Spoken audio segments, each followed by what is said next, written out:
How close are we to becoming Spider-Man is a question every single one of us have asked after going to see Brand New Day. I was doing that the whole way home yesterday. Watching it for the second time, might I add. All the rookies and whatnot going their first time viewing a week after it came out. Pathetic. But we're never going to be Spider-Man, are we? You're never going to get everything just in that one little web shooter and then have you, oh, it'd be so nice though. Fuck, I want to be Spider-Man so bad. Everyone wants to be Spider-Man, but no one wants to be Peter Parker. Oh, okay, right. This is going to be depressing, isn't it? This is made by talking about. Never heard of the channel before, but I'll probably subscribe after watching this video. This is Jake Laser, and as of the recording of this video, he just made one of the biggest advancements when it comes to bringing Spider-Man to That's fucking sick. life. And he's not alone. Because after going through more than 10 years, It's just, yeah, it's never going to work, is it? Because what you need is something that's retractable, because the webs just fall out of nowhere. But, I mean, you're never going to be able to create an amount of liquid that can shoot out tens of meters long and then just keep going. So you need something that's retractable and strong enough. But then for something to be able to stick to a wall, like, one, the amount of force that has to come out and it has to perfectly land on a surface, you're never going to get a grabby. It's going to have to be something suction based or something sticky based. But then how, when you want it to, do you retract it? You could like run it, I guess if you shot something, if it's running up like a string or some tight rope or something, if you threaded some sort of something up to the suckers and then you could have that detached, maybe like a little prong or something that pushes it. I don't know how it works. Otherwise I would have fucking made a Spider-Man costume and gone out and just, oh my god, I'm so giddy. I'm 20 years old. Grow up. worth of research and puzzling together how to recreate his four most important superpower. Yeah, I mean, spider sense is never gonna happen in that sense. That'll just, yeah, that's not gonna happen. Web swinging and wall crawling and super strength. I think wall crawling's probably the most likely. You could probably figure out something sticky, then web swinging. Then these two are just what you're going to do about super strength. Just be strong, punch people, and then spider sense wouldn't work. First, not only did I find out how close we really are to becoming Spider-Man, but also how we're getting there. This is James Hobson from Hacksmith. The Hacksmith Industry is such a good channel. Hacksmith Industries, one of the first creators to explore and make viral real-life Spider-Man tech back in 2017. Closely followed by Jay Laser Video and his DIY web shooter.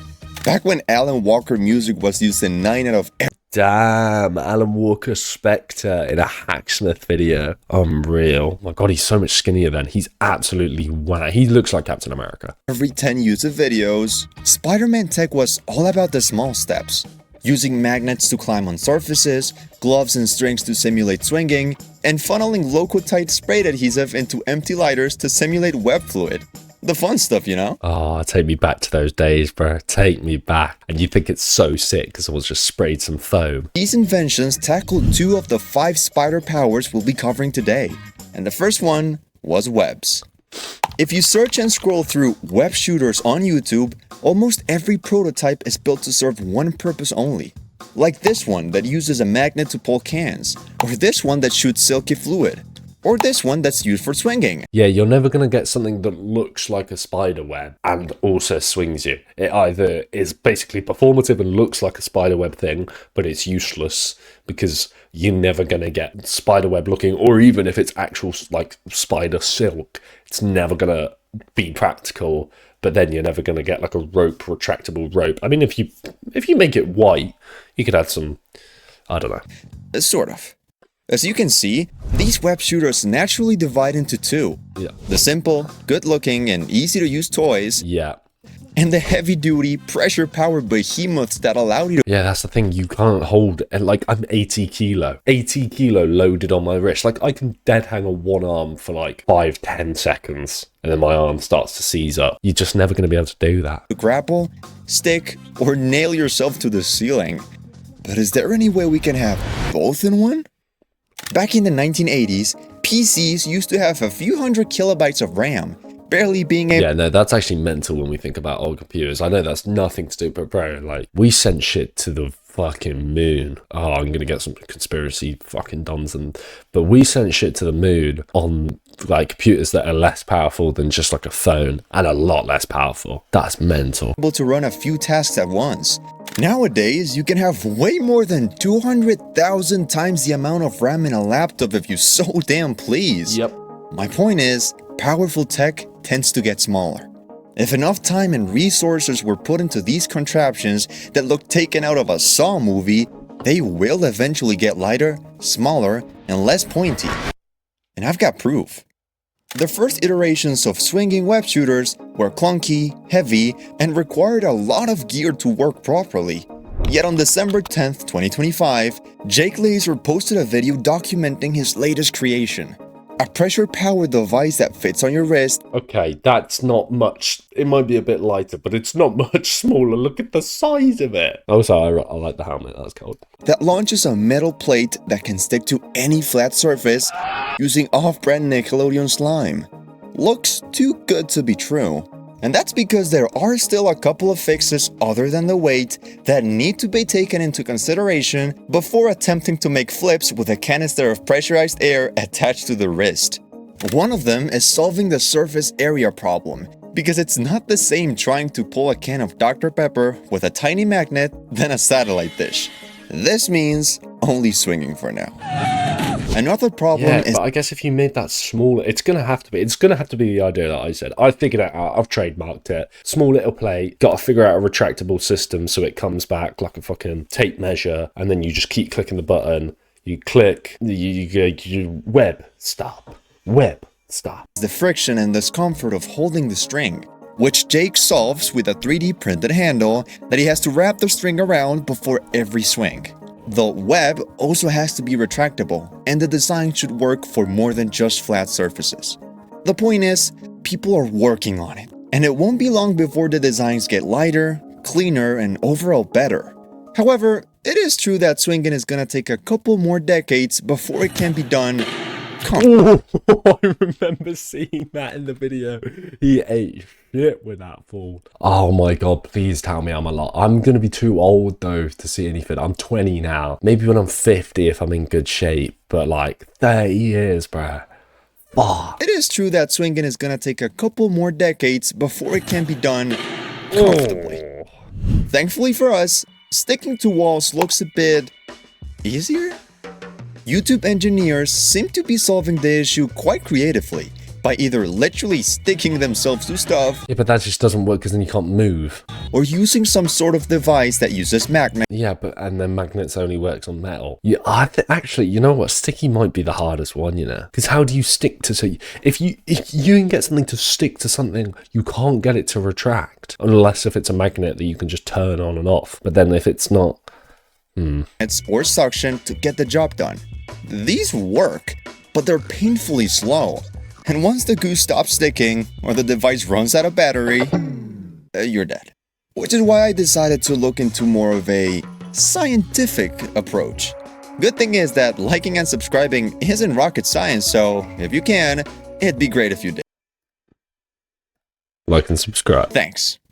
In 2014, Elliot Hawks from the University of South Carolina published an article as part of his PhD. The thing is, you're never going to get the research that you need because it doesn't... Obviously, being Spider-Man serves a purpose. But being Spider-Man doesn't serve a purpose. It's like, there was no... It's why we haven't gone back to the moon. Obviously, we are going now with like Artemis and stuff. But it's the reason we haven't gone back to the moon since we did. Really, obviously, there was a few missions to the moon. But like back then, because there's no space race. There's no reason for us to put all the funding together to do it. So it's just like little jobs like this, and obviously there's a lot of research, but like, well, I reckon if every country put every scientific mind to becoming Spider-Man, we'd figure it out in probably a decade. Where he proved that it was possible to climb the side of a glass building by using a material that could be used to stick to walls without being sticky at all. But how does he do it? And is it viable? For a more professional explanation, go watch Veritasium's video on the topic, cause he's the science guy. Regardless, I'll see what I can do.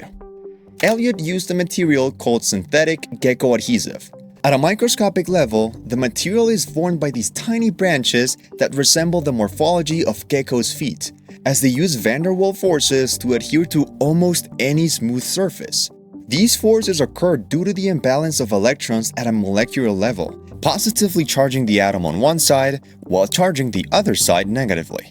And just like any loving couple, these two attract each other, which of course results in children wall crawling. The question is, how far can we take this?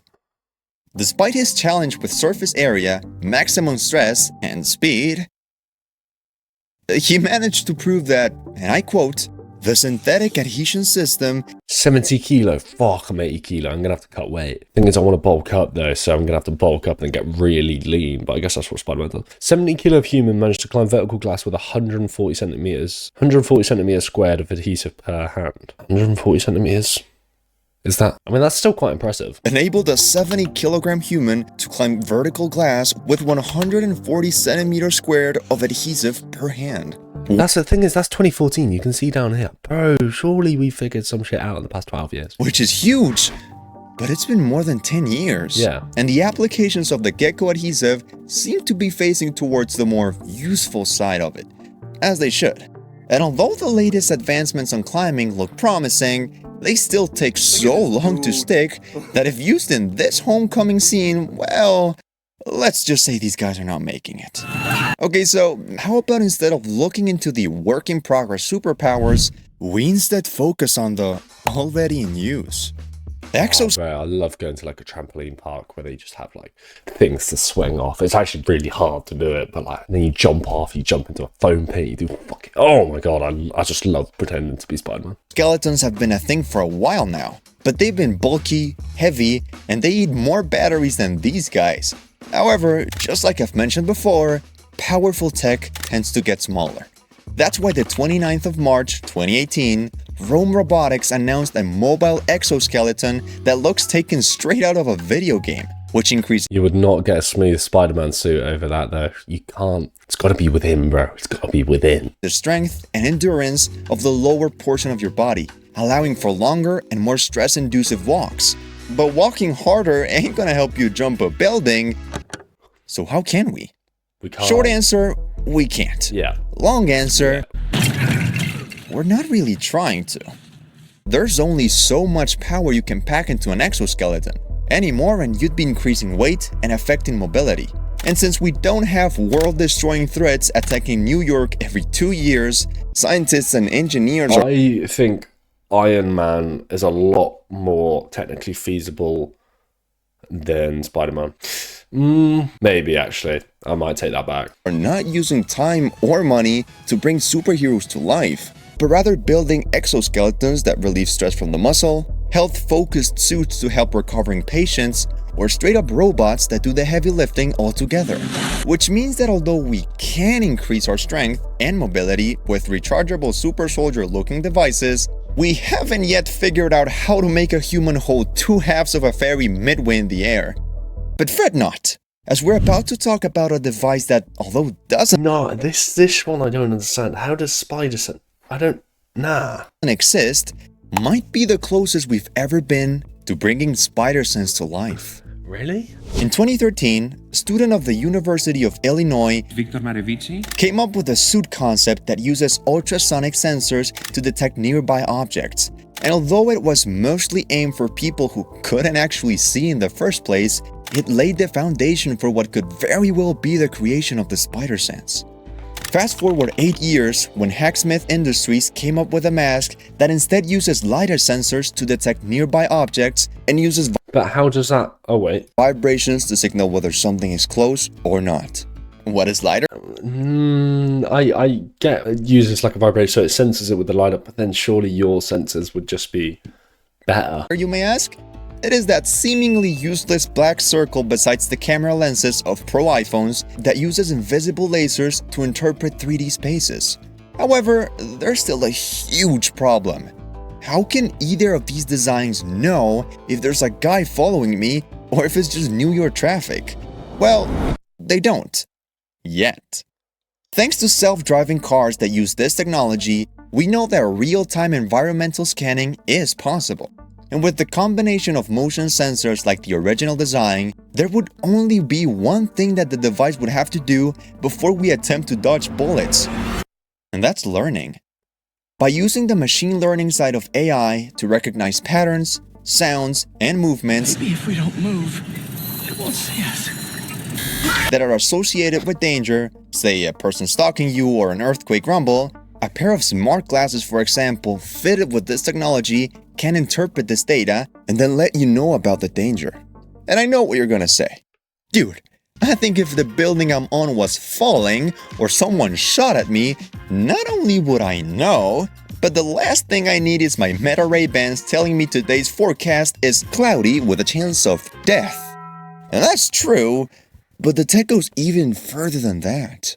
Imagine it was connected to the surveillance system of your city, so that only by wearing a pair of glasses, a cop or a firefighter could be alerted instantly of a robbery. Yeah, it's not spider sense there. Why did I go into this video being like, oh yeah, no, they've actually figured out Spider-Man, bro. Oh, I need that. I need to just learn how to do flips. Spider-Man's never going to be real, bro. It's like potion of clarity after you leave the cinema after watching Spider-Man. It's just like none of this is ever going to happen. Oh, it's so depressing. Fuck. A fire, or the location of a running criminal. Or picture going into a dark room and being able to have a 3D scan of the area without using a flashlight. Just imagine the uses for visually impaired individuals or crime scene analytics. Believe it or not, spider sense is closer than you think. Sure, your reaction time is still human, and turning the lights on still seems to be the go-to option for dark rooms. But it's cool to think that the tech might come sooner than we think and become as accessible as a But good... it would, even with LiDAR, even with the vibration, it wouldn't make sense. Unless if you had it for like, to be fair, if you just had it for like the back of your head, or anything behind you, and then you could sense like a vibration or something. If you had like cameras tracking something, and then you saw something was coming towards you, and then you got a vibration, and you learned like, okay, if it's over like on the back right of your head, you go whoa, and you catch the fucking knife, and if it's over here and it's a bullet, and you go whoa, and then you dodge the bullet. I'm coping. Oh, Gucci pair of glasses. Look, the Spider-Man dream might seem a bit further than we first thought. Yeah. But is it really? Yes. Even with Earth's physics and human ability slowing us down, they haven't completely stopped us from creating some amazing things. We've done one-to-one replicas of suits with moving lenses and arms. We've got wingsuits we can... Okay, how the fuck have I just done that? If I ever get rich, bro, best believe I'm buying a tailored Spider-Man suit. Best believe, holy tough. The eyes, oh my god, that'd be so sick. somewhat fly with, and countless other gadgets that range from toys to scientific breakthroughs. So next time you think we're too far from becoming Spider-Man, how about you instead think about how close we've really gotten? I wonder how close we are from the Super Soldier Serum. And if you want to know why, even if you could... Oh, that is cool. That's actually a really cool channel. I know he basically has just made like a compilation of like how close, but that's really cool. Meanwhile, being Batman has been possible for years. I mean, apart from the super strength. Yeah, Batman's probably the most realistic superhero, if that makes sense. Why not just get bit by a spider? True. So many individual aspects are quite possible, but integrating the whole feature as neatly as possible, yeah, it just won't work. Many people used to think going to space was impossible. I like that thinking. I really like that thinking. If the technology becomes available, everyone's just going to try and be Spider-Man, and then you'll just get like Spider-Man traffic, and they'll start to be like traffic control, and then you'll just get arrested for swinging around. Fuck. Cool channel though. It's all like superhero based stuff. Oh, I've watched part of their video before. Well, that was a cool video, and now I'm slightly depressed because I'm never going to be Spider-Man, but what can you fucking do? In a bizzle.